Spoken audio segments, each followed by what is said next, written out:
Captain Jake Martinez stood on the bridge of the USS Liberty, watching the stars through the main viewing screen. The ship was quiet except for the soft hum of the engines. They had been traveling through space for 3 weeks now, looking for new planets that humans might live on someday. "Captain, we're getting close to the Kepler 442 system," said Lieutenant Amy Carter from her station. She was the ship's tactical officer and one of Jake's most trusted crew members. Her fingers moved quickly over the control panel as she checked their position. Jake nodded and walked over to look at her screen. "Good work, Amy. Start scanning for planets. Maybe we'll find something interesting." Behind them, Sergeant Ryan Murphy looked up from the engineering console. He was a big man with kind eyes, who could fix almost anything on the ship. "All systems are running perfectly, Captain. We're ready for whatever comes next." The USS Liberty was not a big ship compared to the massive military vessels back on Earth. It carried only 20 crew members, all volunteers who wanted to explore the unknown parts of space. They had food and supplies for 6 months, along with equipment to study new worlds. "Captain," Amy's voice was sharp with excitement, "I'm reading 3 planets in this system. One of them might be perfect for human life. It has water and the right temperature." Jake smiled. This was why he loved being an explorer. Every new system might hold the key to humanity's future among the stars. "Set course for the planet, Amy. Let's take a closer look." But as the Liberty moved toward the planet, something appeared on their screens that made everyone freeze. It was huge, dark, and moving straight toward them. "What is that thing?" Ryan asked, staring at the massive shape that blocked out the stars. Amy's fingers flew over her controls as she tried to scan the object. "Captain, it's a ship, but it's bigger than anything we've ever seen. It's at least 10 times the size of our largest battleships back home." Jake felt his heart start beating faster. Humanity had never met aliens before, though they had always hoped they would someday. But this first meeting was not going the way anyone had planned. "Are they trying to talk to us?" Jake asked. "No signals, Captain. They're just watching us." The alien ship was shaped like a long triangle with smooth black metal that seemed to absorb light. Strange blue lights moved along its surface in patterns that hurt to look at. It was beautiful and terrifying at the same time. "Captain, they're powering up weapons," Amy said, her voice tight with fear. "Energy readings are off the charts." Jake knew they had only seconds to make a decision. The Liberty had some weapons, but they were meant for clearing space debris, not fighting alien warships. Running away might work, but the alien ship was much faster. "Open a channel on all frequencies," Jake ordered. "Let me try to talk to them." "Channel open, sir." Jake took a deep breath. "This is Captain Jake Martinez of the Earthship USS Liberty. We come in peace. We are explorers, not warriors. Please respond." For a moment, nothing happened. Then the lights on the alien ship changed color, and suddenly the Liberty shook as invisible forces grabbed it. "We're caught in some kind of tractor beam," Ryan shouted over the noise of straining engines. "I can't break us free." "Captain, they're pulling us inside their ship," Amy reported, watching helplessly as the massive alien vessel opened like a flower, revealing a bright landing bay inside. Jake gripped his chair as the Liberty was pulled into the alien ship. Around him, his crew worked frantically at their stations, but it was no use. Whatever technology these aliens had was far beyond anything humans could understand. The Liberty landed with a soft thump inside the alien vessel. Through the viewing screen, Jake could see they were in a huge space filled with strange machines and walkways. Tall figures in dark armor were moving toward their ship. "Captain, what are your orders?" Amy asked. Jake looked around at his crew. They were scared, but they trusted him to keep them safe. He had never felt the weight of command more heavily than at this moment. "Power down all weapons," he said quietly. "We're outgunned and outnumbered. Our only chance is to show them we're not a threat." "But Captain," Ryan started to say. "That's an order, Sergeant. Everyone stay calm and follow my lead." A loud noise came from outside the ship, and then the air filled with a strange humming sound. The lights flickered, and everyone felt dizzy for a moment.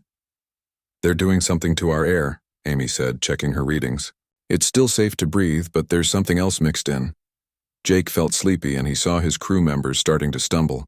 "It's some kind of sleeping gas," he said, fighting to stay awake. "Don't fight it. We need to stay alive to protect Earth." One by one, the crew of the USS Liberty fell unconscious.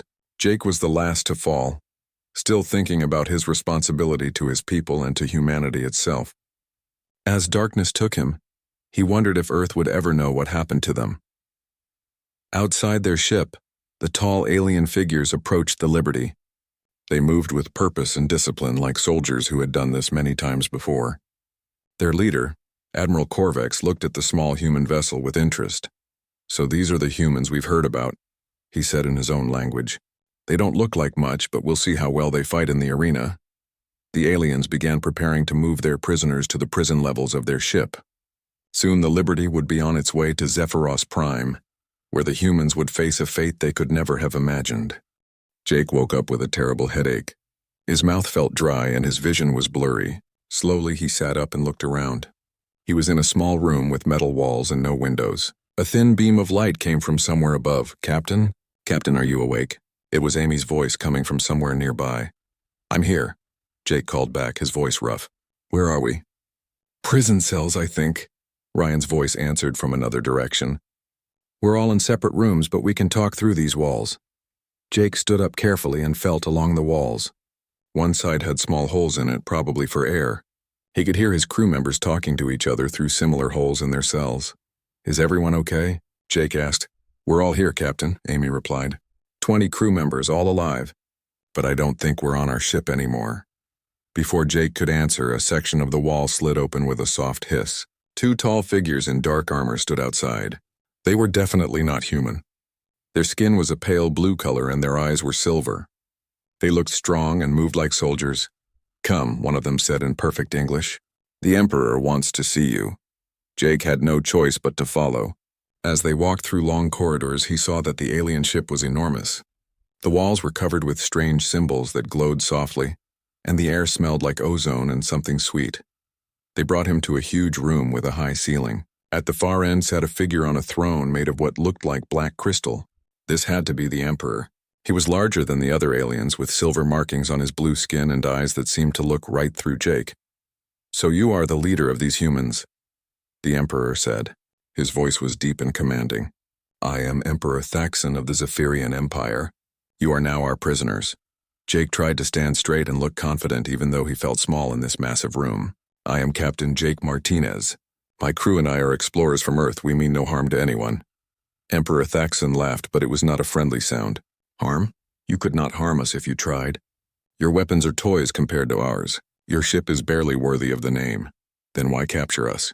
Jake asked. "If we're no threat, why not let us go?" "Because," the Emperor said, leaning forward on his throne, "my people enjoy entertainment, and you humans will provide that entertainment in our arena."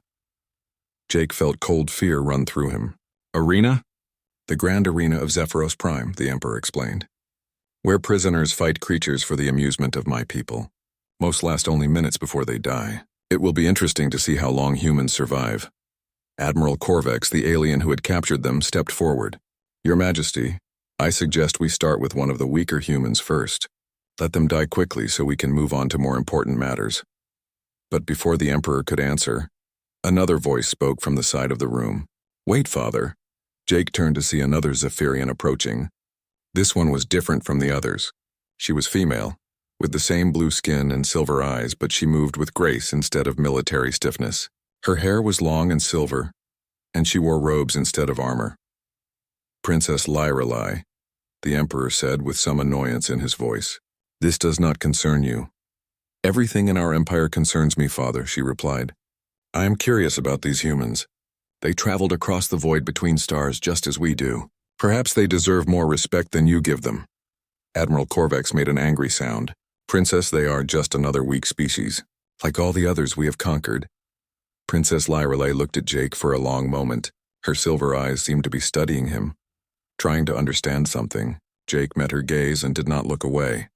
"Very well," she said finally. "If these humans are as weak as you say, Admiral, then proving it should be simple. Send one to the arena." 3 days later, Jake stood with his crew in a holding area beneath the grand arena. Above them, they could hear the sound of thousands of voices cheering and shouting. The arena was huge, bigger than any stadium on Earth. "They're going to send Ryan first," Amy said quietly. She had been talking to other prisoners and learned how the arena worked. "He'll fight some kind of creature. If he wins, he gets to live until the next fight." Ryan looked scared but determined. "I'll do my best, Captain. Maybe I can find a way to get us out of this." The guards came for Ryan, and Jake watched helplessly as his friend was led away. A few minutes later, the crowd above went quiet, and then erupted in noise again. On screens in their holding area, Jake and his crew could see what was happening in the arena. Ryan stood in the center of a huge circular space, looking tiny and alone. Across from him, a gate opened and something terrible came out. The creature was called a Void Stalker. It was as big as a truck, with 6 legs that ended in sharp claws. Its skin was black and seemed to absorb light. Worst of all, greenish liquid dripped from its mouth and hissed when it hit the ground. Ryan had no weapons except his hands and his mind. As the creature charged at him, he dove to the side and rolled behind a metal barrier. The creature's claws left deep scratches in the arena floor where Ryan had been standing. But Ryan was an engineer. He understood how things worked. While the creature tried to get around the barrier, Ryan looked at the arena itself. He saw drainage grates, maintenance panels, and other features that the arena builders had included, but probably forgot about. Moving quickly, Ryan pulled open a drainage grate and used it as a shield. When the creature charged again, he guided it toward a section of floor that looked different from the rest. The creature's weight made the floor panel collapse, and one of its legs got stuck. The crowd was amazed. No prisoner had ever used the arena itself as a weapon before. Ryan kept moving, always thinking, always adapting. He found a way to activate an old maintenance system that sprayed water, making the arena floor slippery for the creature but not for him. In the end, Ryan trapped the Void Stalker in a corner using maintenance barriers in the arena's own systems. He didn't kill it, but he clearly won the fight. The creature could not move, and Ryan stood safely out of its reach. The arena went completely silent. No one could believe what they had just seen. Princess Lyrily stood up in the royal viewing box. Her voice carried clearly across the silent arena. "Human," she called out to Ryan. "You have impressed me with your cleverness and courage." She paused, and Jake could see her making a decision that would change everything.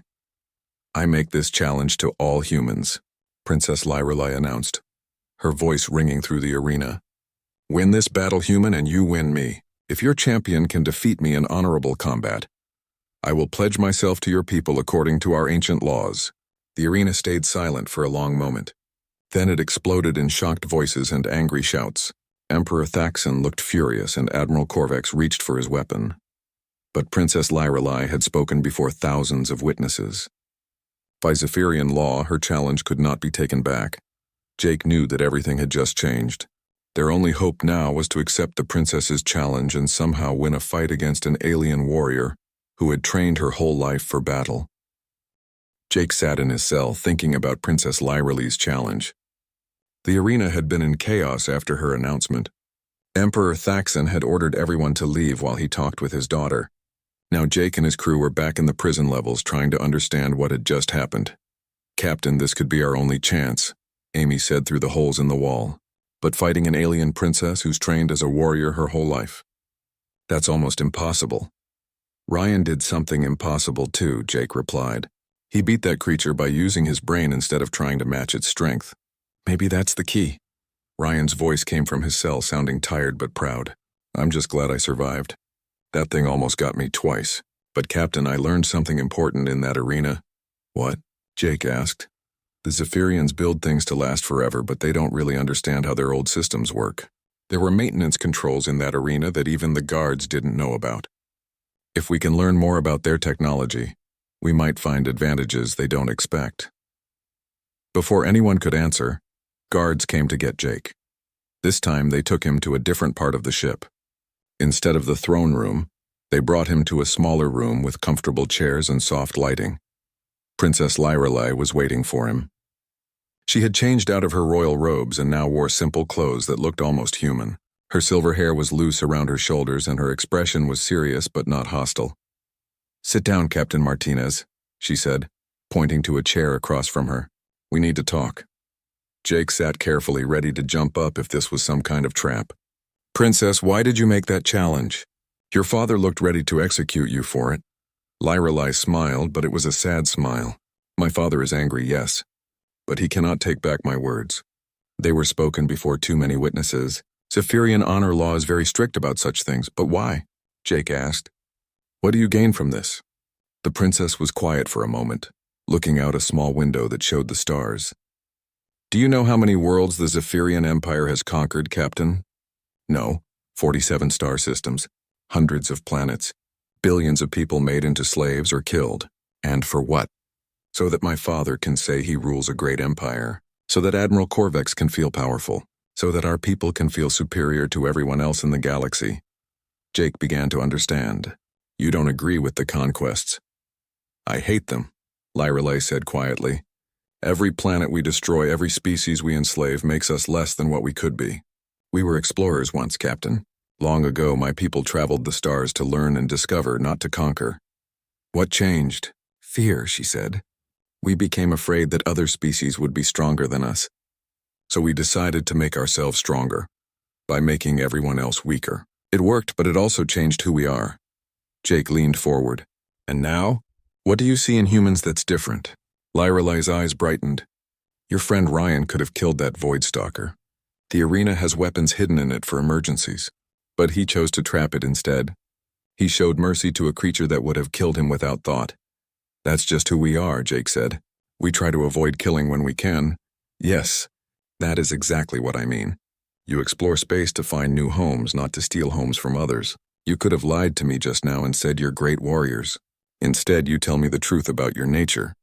This is what the galaxy needs, not more conquerors. Jake was beginning to see the real situation. So if I defeat you, what happens?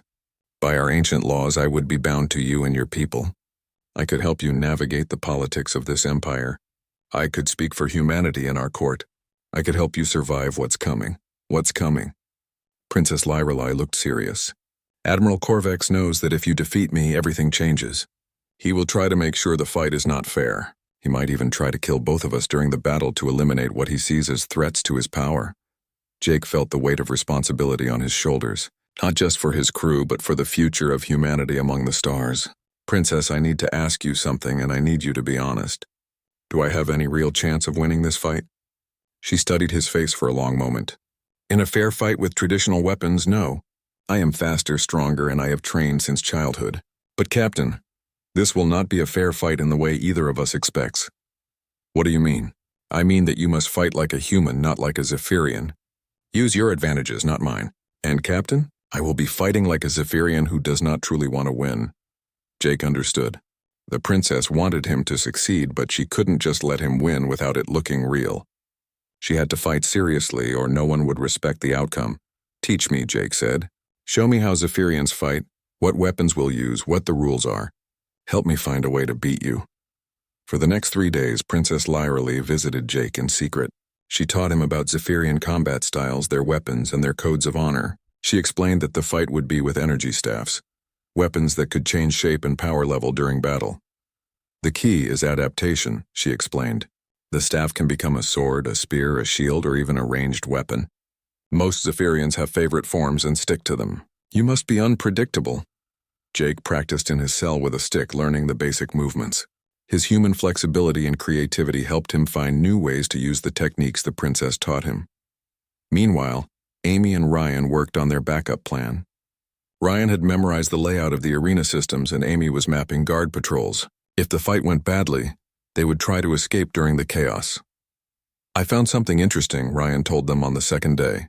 This prison level connects to the arena's old maintenance tunnels. If we can get to them, we might be able to reach the landing bays where they keep captured ships. The Liberty? Jake asked. Maybe, or maybe other ships. There are dozens of different species imprisoned here, Captain. Their ships might still be in the landing bays. On the final night before the battle, Princess Lyrelay came to see Jake one last time. She looked worried and tired. Admiral Corvex has been asking questions about the arena's security systems, she said. I think he's planning something during our fight. What kind of something? Hidden weapons, maybe? Or he might try to change the rules at the last moment. Captain, I want you to know that whatever happens tomorrow, you and your people have already changed something important here. What do you mean? The other prisoners are talking about your friend Ryan and his victory. Some of the younger Zephyrian soldiers are starting to ask questions about why we keep conquering instead of exploring. Change begins with small things, Captain. Sometimes a single act of courage can start something much larger. Jake felt the truth of her words. Tomorrow would determine not just the fate of his crew, but possibly the future relationship between humanity and the Zephyrian Empire. Princess, he said, as she prepared to leave. Whatever happens tomorrow, thank you for giving us this chance. She smiled, and for the first time it was not sad. Thank you for showing me that there is still hope for honor in this galaxy, Captain Martinez. As she left, Jake knew that tomorrow's battle would be about much more than just winning or losing. It would be about proving that different species could work together instead of destroying each other. He spent the rest of the night practicing his movements and preparing for the most important fight of his life. The morning of the great battle came too quickly. Jake woke up in his cell feeling nervous but ready. Guards brought him food and water, better than the simple rations he had been eating. Even his enemies wanted him to be strong for the fight. Captain, Amy called through the wall, remember what we talked about. If something goes wrong, get to the maintenance tunnels. We'll be ready. I will, Jake replied. But let's hope it doesn't come to that. When the guards came for him, Jake walked with his head held high.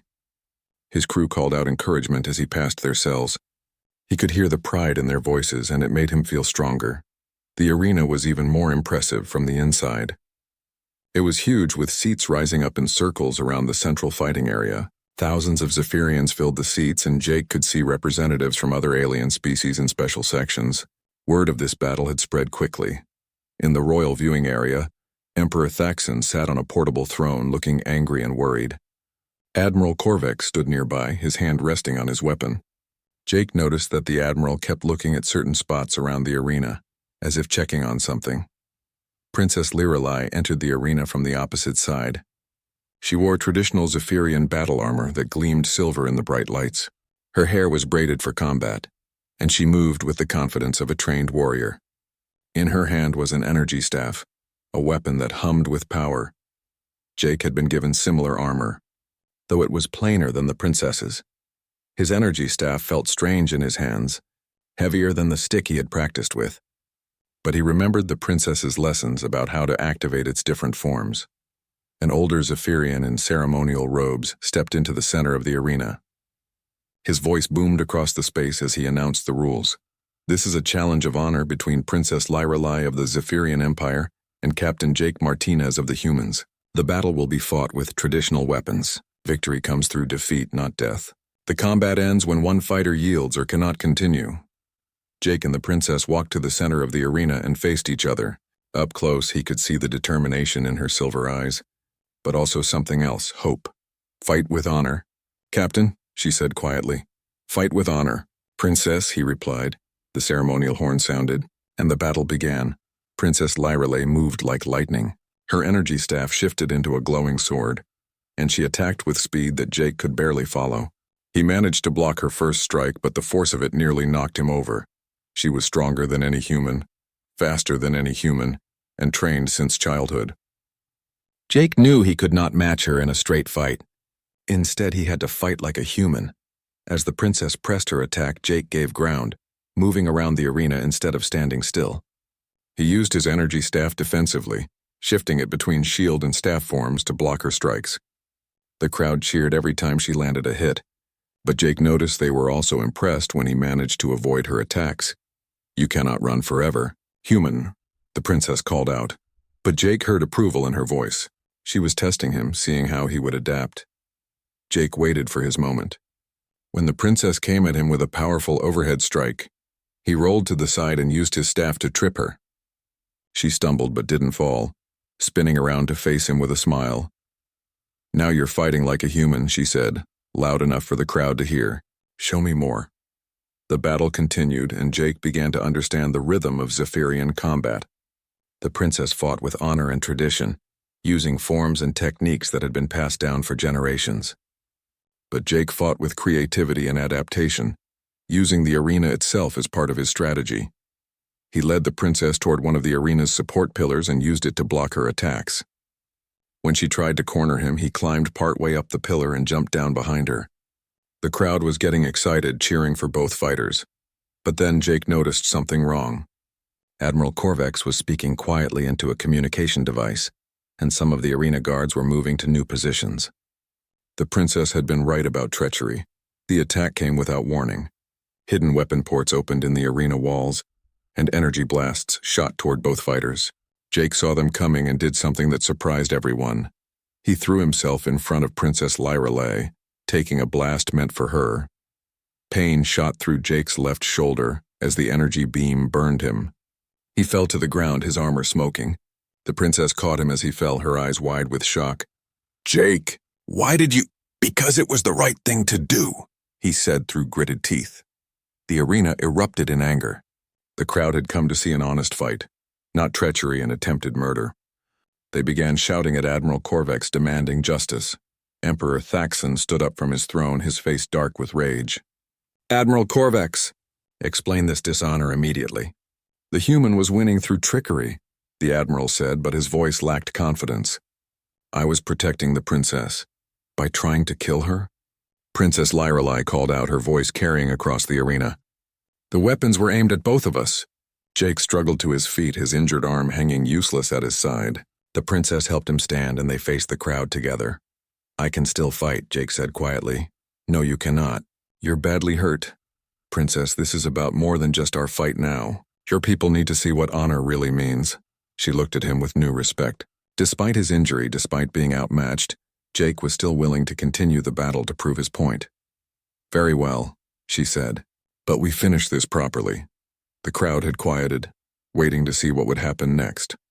Emperor Thaxon gave a signal, and the ceremonial judge declared that the battle would continue, but with all hidden weapons disabled.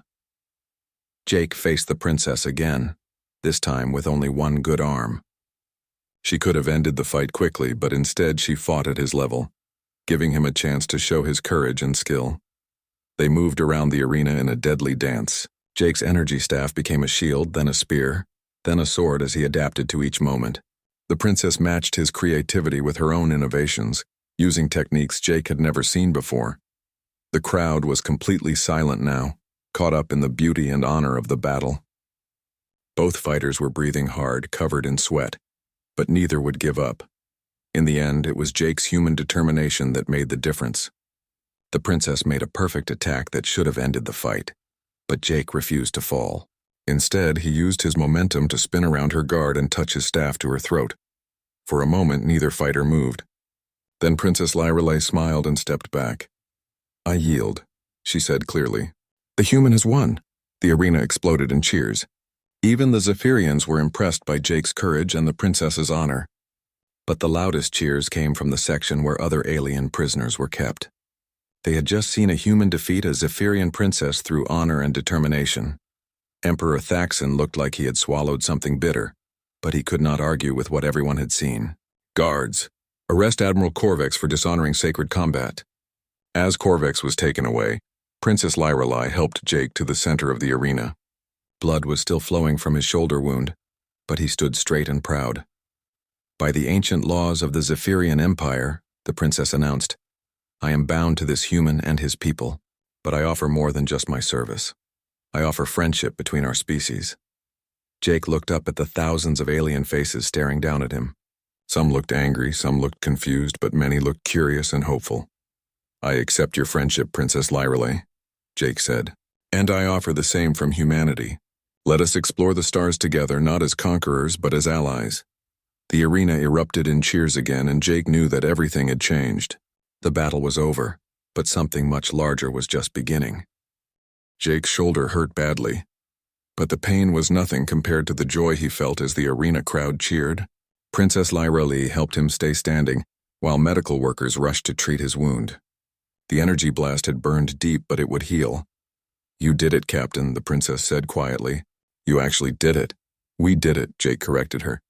"This was never just about me winning a fight." Emperor Thaxon came down from the royal viewing area, his face hard to read. Behind him, guards were taking Admiral Corvex away in chains. The admiral shouted angry words as he was dragged out, but no one listened to him anymore.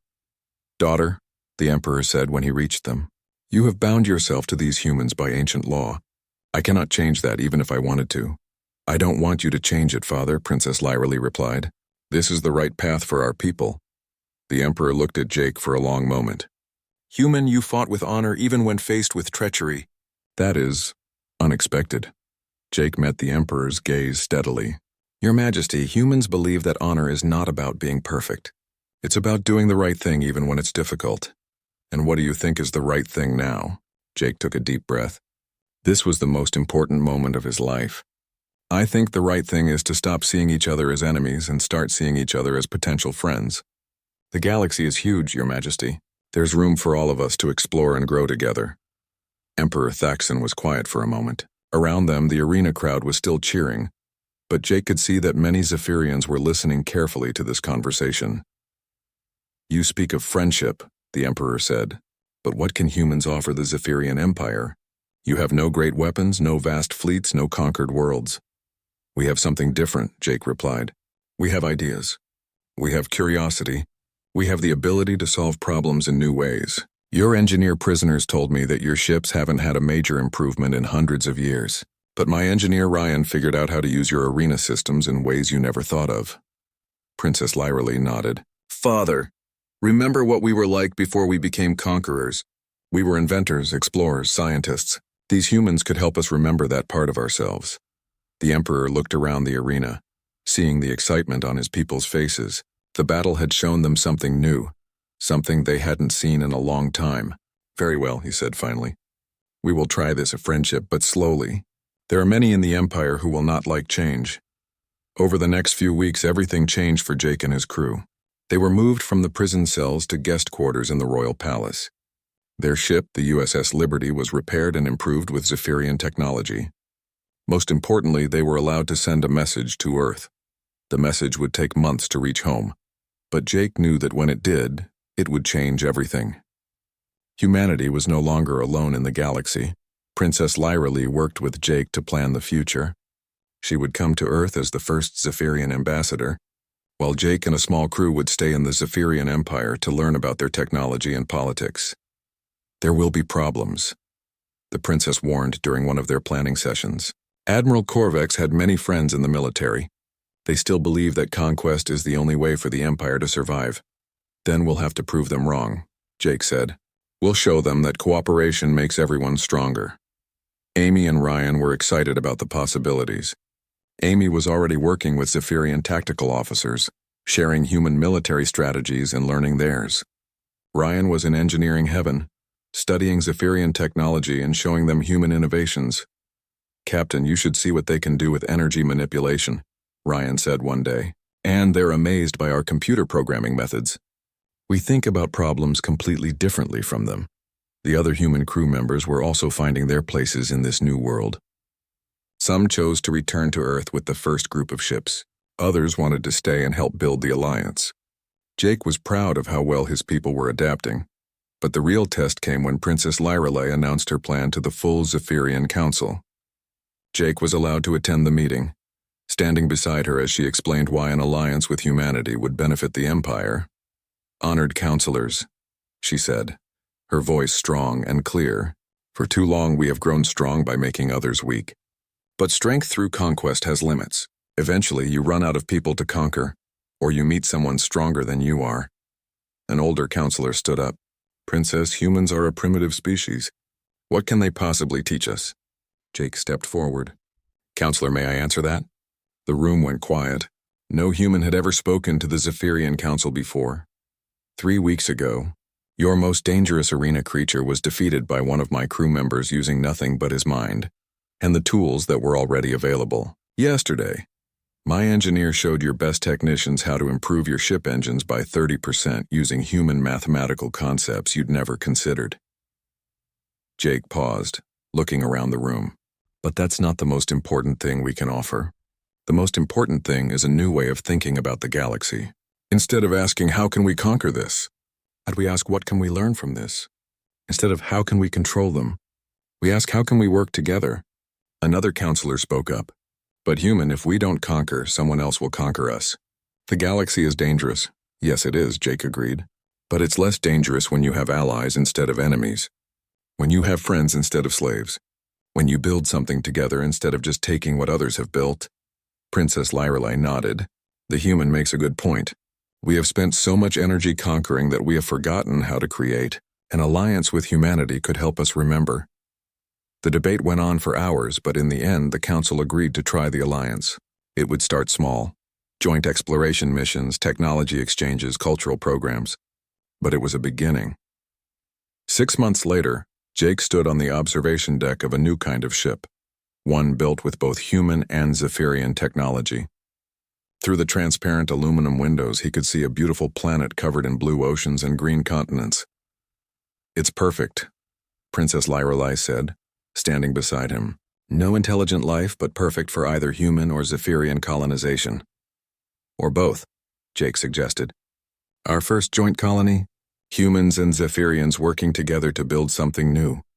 The princess smiled. In the months since the arena battle, she had changed almost as much as Jake had. She was no longer the frustrated royal daughter, but a confident ambassador and explorer. "Jake, do you ever wonder what would have happened if that first meeting had gone differently? If Admiral Corvex had simply destroyed your ship instead of capturing it?" Jake thought about it. "I try not to think about that. But I do think about how many other species are out there that we might meet someday. If we're lucky, we'll meet them as friends and allies, not as enemies." "The galaxy is very large," the princess agreed. "There is room for many different kinds of people, many different ways of thinking. The Zephyrian Empire has learned that conquest has limits, but cooperation might be limitless." Behind them, human and Zephyrian crew members worked together, preparing to send exploration teams to the planet below. They laughed together, shared ideas and solved problems as one crew instead of two separate species. Jake watched them work and felt proud of what they had accomplished. It had started with a desperate fight in an arena, but it had become something much more important, proof that different species could choose friendship over fear, cooperation over conquest. The USS Liberty, now equipped with the best of both human and Zephyrian technology, was scheduled to return to Earth next month. Jake would go with it, carrying news of the Alliance and plans for the future.